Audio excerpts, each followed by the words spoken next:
My name is Ronald. My rank was third-class petty officer, fireman. After boot camp, you go home for, I think it was a week or 10 days. Went back to Bainbridge. They put us on a bus, took us to Norfolk, Virginia.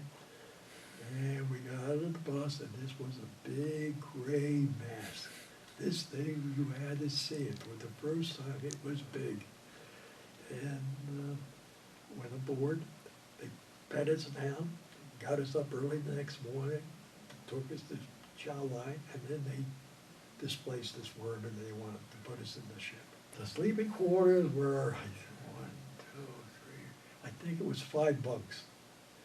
You had a locker that was maybe 2 feet, or maybe 2.5, maybe 3 feet.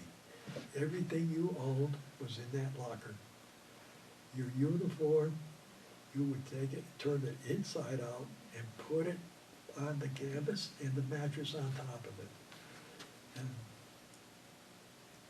that's the way you kept your uniform in order, the way it's supposed to be. You had medals if you had at that particular time. You always left them on the jump chute and put them all underneath between the canvas and the mattress. After you got used to the things that you had to do on the carrier, it was enjoyable. You know, you had to do what had to be done, and like I said, you went 4 hours on and 8 hours off, and whatever the hell time it happened to be, you were either going to work or you're coming home to rest. Well, one time, this is on the shakedown cruise. We were down in Cuba, and the bakers and cooks from the kitchen was fishing on the fantail, and they caught a shark.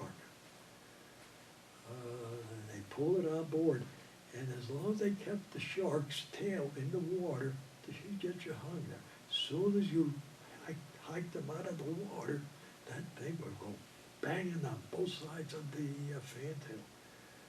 So they actually ended up got with a 45 and killed him. Brought him on board. They cut his teeth out. Whoever could grab him, grabbed him, and it was a souvenir for them, right? But I was not one of the lucky ones that grabbed him. But yes, I would not regret doing it again. 4 hours on, 8 hours off. Depending on where you were, if you're in a cold area, the fire room is nice and comfortable. If you're in a hot area, the temperatures I've had was like 135 in the fire room. That was the worst. But normally it was like 100, maybe in the 90s, usually in the hundreds. A fireman in the fire room, and when you're operating, the temperature in the fire room is over 100. And on the Wasp, we were going out into the Pacific, into the fire room, prepare to either make the ship go faster, depending on what happened, or slow it down. And with that, you had fuel lines that you would push in the igniter and then twist it, lock it in place, and the heat would set it on fire, which build up the power and the pressure, which makes naturally the ship go faster. Or if you had to, you start pulling all that back out, and you start going slower.